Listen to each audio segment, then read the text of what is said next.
You are listening to the regular version of Sexy Marriage Radio. smrnation.com. Welcome to the show. Thank you. Well, it's good to see you too. I'm Dr. Corey Allen alongside my wife, Pam. We explore topics and questions and content that every relationship faces. And then we also sometimes get spurred along with some questions that are provided by like our sponsor today, the connection cards from the Adventure Challenge. Yeah. We've talked about this a couple different weeks now. I love this type. Big fans of it. There's two different decks, the couples and then the in bed, but just a sampling of what they cover and what they do. So what's one embarrassing story from your childhood that you haven't told me yet, babe? I don't think I want to tell it on the air. Well, let's hold it for the extended content sometime. All right, that's for you and me, baby. Oh, well then, that's the extended content. Well, if you're interested in spicing up your conversations, the connection cards are a great way to go. Last week we talked about if one of the questions was, if you and I started a podcast, what would the title be? Which is a great one because Sexy Marriage Radio. But also for today, we'll let everybody know. Coming in 2023, the first week of January, is the Sexy Marriage Radio is going to pivot. Same show, new title. Yes. Passionately Married Podcast. Which I love. That widens the lane. We can add a little bit of topic to it of what we cover, but it's the same thing. Everything we've been doing for 11 years, we're going to keep doing just under a new title. That's right. Well, if you're just interested in more show info, we'll tell you a little bit more in just a second. But also, if you're interested in some cards to help spice up your conversation, along with listening to Passionately Married Podcast in 2023, theadventurechallenge.com. Use our code SMR20 and get 20% off this holiday season for anything you buy from the Adventure Challenge. AdventureChallenge.com, SMR20. Take advantage of the sales. Well, as I just mentioned, we just a little bit of housekeeping as we're starting the show today.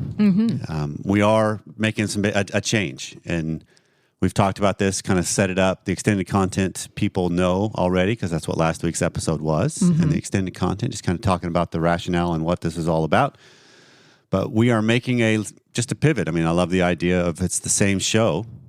We're just changing the title to remove a barrier of Sexy Marriage Radio. Sometimes I think we keep coming across this idea of sexy keeps getting in the way.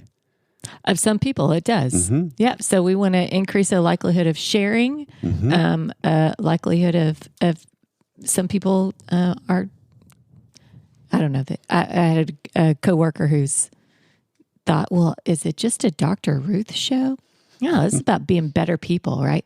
So it's a more broader concept in the title, but does allow for here and there some broader topics within marriage.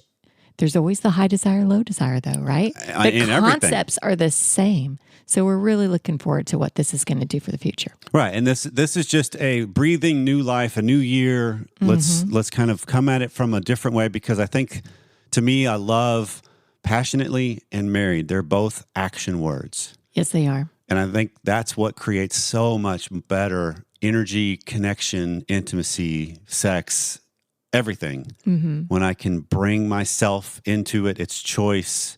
I'm passionate towards something that it's just, I see it as a new horizons of where we can go. And so since you're listening to the show regularly, we hope, and you'll come check us out, you have to do nothing. It'll stay the same. The feed, everything will automatically adjust, and it'll be just the next show in January, the first one out in 2 weeks from now, will just automatically be it. You don't have to find it any different way. So it's very, very simple. Well, today with Sexy Marriage Radio, what we're going to do is the last two shows of the year, I'm going to spend a little bit of time just kind of looking back by revisiting a couple of things. Okay. And today's episode this would be, if I think through all of the guests we had, I didn't go back through and think of or count up how many guests have been on SMR to this point, because there's a lot. Yeah, there's a lot. there is. But there's several that really stand out, because we've had a lot of really good relationship minds join the conversation. Right. You know, they're experts in certain aspects of a dynamic in the relationship, and it's been a privilege to have them just share their wealth of knowledge with us. And so there's several things that have come to my mind. Several of them are some of the top ones that have been replayed. We've revisited before. But this one is one that stands out in my mind and one of my go-tos because of how helpful she was. Mm-hmm. And this is Dr. Kelly Casperson and her concept of you're not broken. Mm-hmm. She's an MD urologist that works with the pelvic area for years and years now with women. And she's now on a mission to help ladies understand you're not broken. Yeah. And she comes at it such a playful, fun, engaging way, but it's chock full of information that is just biologically correct and accurate and useful. And absolutely useful. So in the regular content today, we talk about what are some of the different things that continue to get in the way of the beliefs that we bring into this. What are some of the things that women believe when they bring into their sex lives that makes them start thinking, well, I must just be broken. And then on the extended content today, which is deeper, longer, and there are no ads, you can subscribe at smrnation.com/SMR Academy. We continue our conversation, but this time we pivot it to where do orgasms reside in the brain? What's going on in the brain when orgasms are happening? And I love the neurology of this and the science of, and I think there's just such some cool aspects of how we're made, how we're wired, what makes us who we are. Yeah. And so all that's coming up on today's show. Well, I'm excited to bring a specialist. I guess probably one of the great ways to describe you, Kelly, is Dr. Kelly Casperson is joining me today for Sexy Marriage Radio because she is an MD at urology, right? That is what your specialty is? Yep, urology. And so I think you bring a unique skill set and a unique framework to the whole realm of marriage and sex and just relationship dynamics. And so this is going to be a fantastic conversation, Kelly. I'm already excited. So welcome to the show. Thanks for having me. So I was looking through some stuff that you've got and then the show that you have, and you and I have a similar mission, right? That it's truly, let's help people. And let's help them get out of their own way. Let's help some of the myths. Let's help some of the, you frame it as limiting beliefs. Yep. So walk me through what are the big ones you see that truly are limiting beliefs when it comes to the way people interact with life, interact with their sex life, interact in relationships. Oh man, this is so good. How much time do you have? We have so many limiting beliefs, right? The thing about beliefs is like, we think they're facts. Like that's what our brain does. Our brain's like, this is a fact, when really it's just a thought you think over and over and over again, whether you're aware of it or not aware of it, is a belief, right? Right. And then we say a limiting belief is something that you're like, it's actually kind of holding you back from whatever else could be out there, or even just a different way of looking at things, which might serve you better than the way that you're currently looking at something. So that's to break it down for what's a limiting belief for somebody. Limiting beliefs for sex, there's so many. Sex should be easy. This shouldn't be hard. I should want spontaneous desire all the time. There's just so many, and we just think they're rules, right? Uh-huh. But they're not rules. Like these aren't actually like provable in the court of law. They're just things that we tell ourselves that really we say, start challenging a belief. You can say, is this serving me?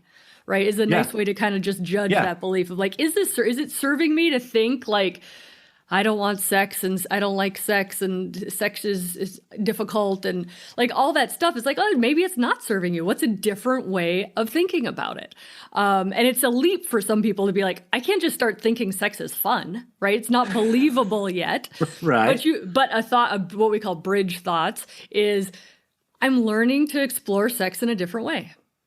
Right? Okay. That's believable. I'm going to listen to some podcasts and like actually start talking to my spouse about it. So that's already a more believable thought, right? And that thought helps your brain start looking at ways of like, oh, how can I start learning about sex that might be fun? Because your brain will start wanting to prove that thought true, right? So it's like whatever you feed it is very important because then it'll start looking for proof for that. So those are some common limiting beliefs as far as sex goes that I see a lot. Yeah, another limiting belief. Now that I've hit menopause, women just don't like sex after menopause. Nobody has sex in a long-term relationship, so it's okay that I don't. Just kind of these beliefs, that we don't challenge. Well, so personally speaking, I'm hoping those two suckers are truly wrong beliefs because I'm in a long-term relationship and menopause for my wife can't be far away because I'm 50 now. And, so life is getting up there for us. Life's getting up We're now there. considered old to our kids. Right. Yeah, but average age of menopause in America and the UK is 51, just for people. I mean, menopause Perfect. is so not talked about that it's Yep. good just to sprinkle facts in there for people. No, that's what we try to do with Sexy Marriage Right? Radio all the way through. And I know that's what you're trying to do too. One of the things I loved, the limiting belief I saw right off the top is that whole I'm broken. Yes. Right. That something's yeah. wrong. So Something's therefore wrong with me. I'm broken. Let's talk about that because I think that is such a destructive thought process and belief. If I start to really own that, and I see that on two levels, help me point out where I could be wrong, or let's refine it. One is obviously an individual, right? And if it's the female or the male, but I would put it most likely the lower desire partner comes across as, well, I'm broken. There's something wrong with me. But I think it also becomes a relational belief that now all of a sudden their partner thinks that it's them that's broken. And yes, now you got all kinds of issues that can come from it. But let's talk about the individual level first. And I think you lean yourself more towards working with a lot more of the female population. Yes. I tend to in my podcast, in my female sex ed. I mean, as a urologist, we're trained in male sexual function, right? Okay. So I get to come at it from a very, any gender perspective. Yep. But certainly what I thought was lacking was female sexual education, and equality, right? If we're going to give credence to his sexual function, we should give equal and opposite credence to hers. Totally. So just by default, I do tend towards female. Absolutely. Okay, so let's go with that let's do both, men and women both, on when that limiting belief comes in of I'm broken. Let's unpack that.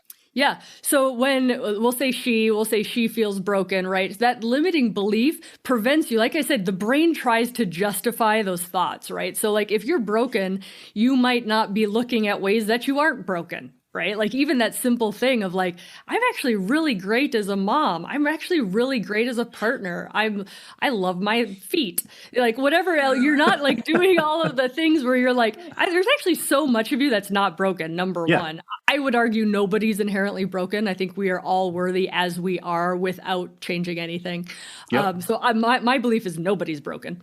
Yep. But amongst the broken feeling, there's so much that's not broken. But if you think you're broken, you're not seeing all those other things. So I think that's number one. Okay. With the spouse, because I'll see this, the spouse will say stereotypically male spouse will come in and he'll say, she's broken. She needs to be fixed. She's the problem. She's the problem. And what that does is, number one, it reinforces her belief that she's broken because, look, the person I love the most is saying it. And number two, it absolves him of any work that he has to do in the relationship.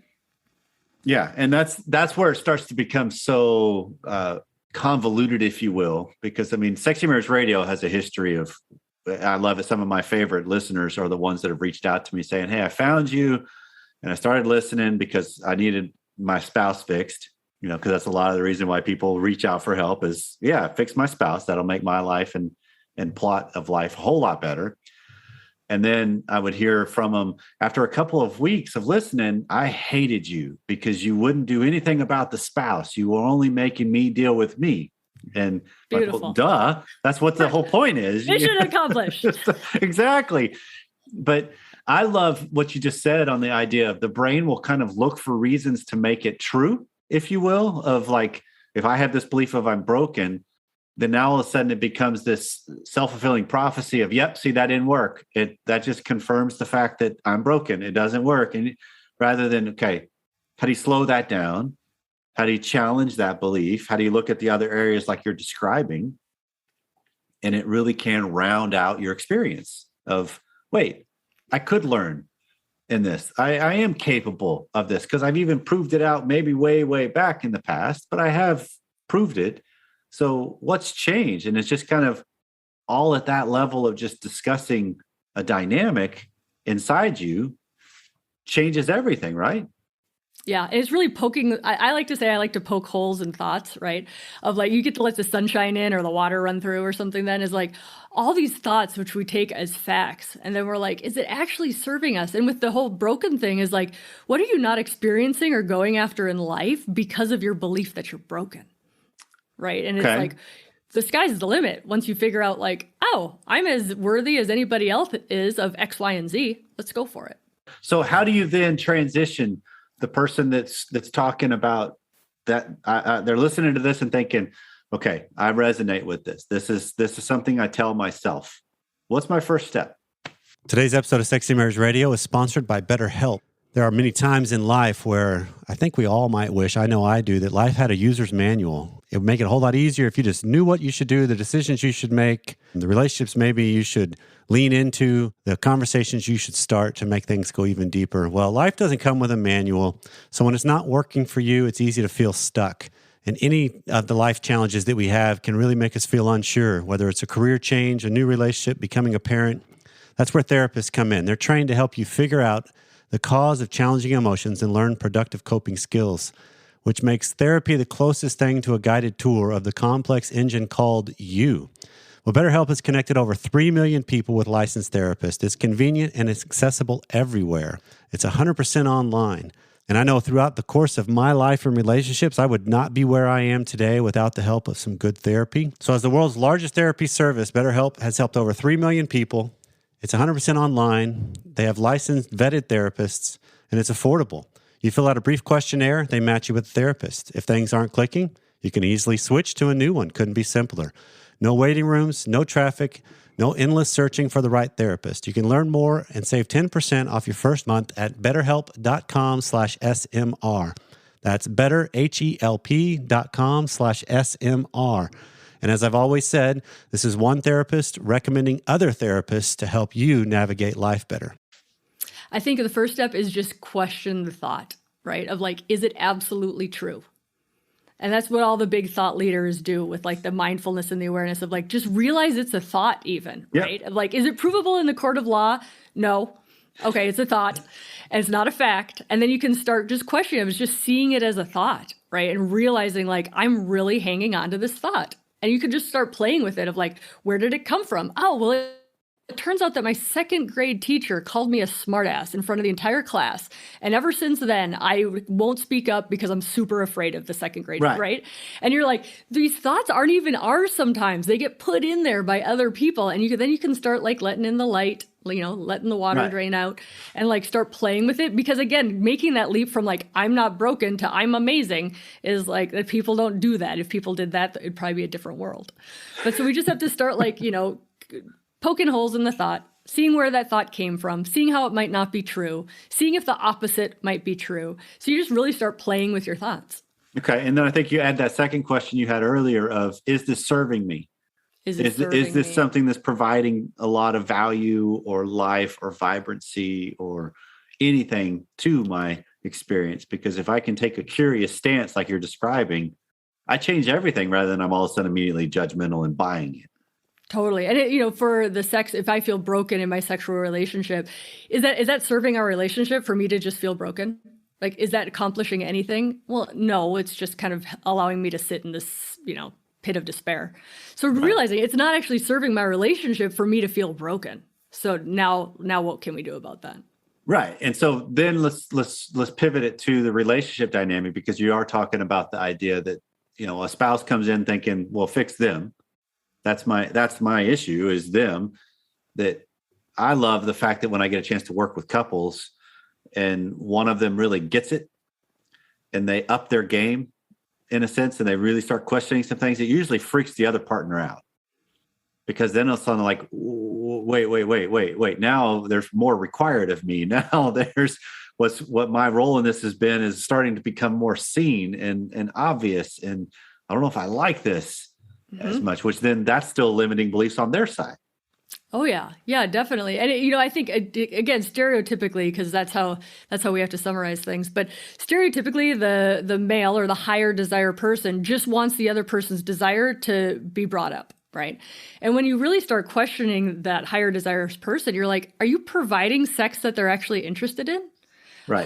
How are you treating them, day to day so that they're actually interested in doing this with you? Like there is ownership on everybody in the relationship. It's not one person that's broken. Right. No, not at all. And so then if we go from that to this idea of I'm broken, now all of a sudden I start to test out this fact that maybe I'm not. What's the leap you've come across that people need to take where they haven't seen it as this is something that's for my enjoyment, to where they get to where, you know what, maybe I could really enjoy this? Because I think don't we get caught in a lot of the duty obligation? It's really not for me. I mean, that's what culture has done badly in a lot of ways, where it's been male centered way too much. And that's totally disparaging and discouraging to women. But how do you get it to that change, the changing of, no, this is for me. I can enjoy this. This is something that's really good for me. Yeah. I mean, how I start is just part of it's just the sex education, right? Of like, we're not even taught how to have sex so that the woman enjoys it. Right. Like, and then we go around thinking she's the broken one. Right. So a lot of it's just education and being like, this is how your body works. This is how things have kind of got awry in heterosexual, relationships, just education. Because it starts, again, poking holes of like, maybe I'm not the broken one. Oh, right. I didn't know that most people don't have orgasms with penis and vagina penetration. Right. Like, good to know. So you just kind of feel less broken about it. And then it's really that switch from like, being passive or accepting sex onto you to realizing you're a sexual being, you have agency. This is as much a part of your enjoyment as it should be anybody else's. It's really that, and I describe it as like learning how to stand up, but it's like kind of learning how to own your space in it, because women, again, stereotypically in our society, we're not encouraged to be sexual. Now I'm telling you should enjoy sex. And like, it's a big leap. Yep. So you kind of get there slowly of like, hey, this is an activity that you have body parts designed for as much as anybody else does. Like, but you're not taught that that's okay. So part of it in owning it is knowing like, it's okay. We're all sexual beings. We're all deserving of this. Yeah. And in some cultures, because I'm thinking of some of the really religious, dogmatic, legalistic side of things, not only is, something that you're not taught that you're a sexual being. If you are taught it, you're taught that sexual prowess for a woman is dangerous, right? And so therefore you must be modest. You must, for the sake of the men who can't control themselves, you must, rather than, hold on, that's disparaging to every human of we are not part of the animal kingdom that we can't control ourselves. Hopefully. I mean, I think we all need to strive for that at least, or nobody gets any work done and it's destructive to everybody. Right. So when you're walking through this of just the education, what are some of the main things that you come across where when you start getting into the desire that because you made the comment of menopause means, nope, I'm done. I won't enjoy this anymore. Let's have the ceremony and we'll move on with a platonic relationship. Yeah. I mean, I think what a lot of people don't, it's that stereotype, right? Or limiting belief, I guess, is like old people don't have sex. Our society doesn't model it. We don't see it in Hollywood. So we really have this belief that like, well, I guess what we had in our 20s was as good as it's going to get. Where when you read the research, there's this amazing book called, Magnificent Sex by Peggy Kleinplatz. Yep. It's like, older people, whatever that might mean for people, 50s, 60s, 70s, and above, have the best sex of their lives. So what can we learn from them? And number two, that just breaks down the barrier of like, yeah, it's over. Of like, no, it can keep getting better, but you have to work it. Like, not at work like, but like it's a skill, right? Like you're not good at tennis right away. Like you keep working at tennis, you're going to get better at tennis. Right. It's another skill that you can keep getting better at instead of this societal belief of like old people don't have sex. Yeah. So I guess that's what we do. Right. I mean, the other thing I think just medically with menopause is things happen when we have low estrogen that really do affect, especially penis and vagina, penetrative intercourse. We do have to take care of our skin. We do, I think, replacing estrogen in the vagina, very important. And people need to hear this, right? Because where do we get this information from? Certainly the average doctor isn't going to be like, you're having great sex. You want to keep that good. Consider vaginal estrogen as like preventative healthcare. Yeah. So it's really important for people to know like what happens because of menopause doesn't mean that your sex life has to end. Yeah, I can see the billboards already, Kelly, on the highway. Vaginal healthcare, preventative healthcare. Exactly. I'm like, you like go along. You probably see this with like you doing your podcast too. Is like you go along and then you're like, I didn't realize my purpose in life is just to tell people to use vaginal estrogen when it's time. But I'm like, it keeps coming back to like that's my mission in life. But a limiting belief of like if you're just supposed to stop having sex once you hit a certain age, that's going to be a very different outcome than like, hey, I hear the vaginal tissues get drier and more painful when we take estrogen away. What can I do to help prevent that? Right. So it's the way we think about things. No, that's huge because I hear it as you've kind of got the both ends of the spectrum mission right now, right? Of it's education. One of my favorite phrases on just we need to have a more accurate level of sex education for teenagers and kids. Two, this is from the theorist I did all my training under, Dr. Schnarch, and he made the comment of, if nothing else, we got to reach the point to where when we talk about sex in a committed relationship to people that are younger than us, we need to explain to them the profoundness of what's going on. Because like in my case, I would say to my kids, honey, or kids, your mom and I have been banging away at each other for 28 years and we still haven't figured it all out, right? It just because there's so much more going on than just an act when you start bringing into the equation, because this is what I keep seeing with the research you referenced, that the elder we get into a relationship, the better the sex is because you're more comfortable in your own skin. And it's not necessarily what you do or don't do. It's who you are and who you bring to the party. Yeah. And there's a difference in that. There's less anxiety. There's less awkwardness. There's less, some of that kind of stuff that it's just like, this is me. Here we go. And some freedom there. Totally. There's so much freedom there. And again, that thought of you are not broken, right? Like if you take the I'm broken into the bedroom, your orgasms are hiding. Like they are not there, right? Like our body image, the way we view ourselves, kind of that what they call spectatoring, right? Yep. Like you're watching sex to make sure it's going okay. Of like, that is not where good sex lives. That's not how the orgasm works in the brain neurologically. So there's so much work to be done on that limiting belief and that body image and all that stuff to help basically liberate yourself in the bedroom. Perfect. Well, Kelly, as we kind of wrap up this segment, how do anybody that's in the Sexy Marriage Radio Nation that's listening to today's show, how do they find more about you? Give them a little bit of a spiel to find you, because I want people to find your information because it is top notch. Thank you. So on Instagram, I'm Kelly Casperson MD. Same with my website, kellycaspersonmd.com. My podcast is You Are Not Broken. And then the book's coming out in 2022, You Are Not Broken, Stop Shooting All Over Your Sex Life. That's such a great title. I'm excited for that already. Kelly, thanks so much for the time thus far. And I can't wait to continue the conversation here in just a minute. One of the cool things about Dr. Casperson is this year she started her own show, You're Not Broken. Oh, nice. And she's killing it. It's just blowing up. Well, she's got such great work and demeanor and you name it. Absolutely. And so it's a privilege and an honor to collaborate with people over the years. Mm-hmm. And it's going to be a privilege and honor because I'm already starting to connect with her and other people about where we're heading with the change to Passionately Married. And the feedback we get is just incredibly helpful.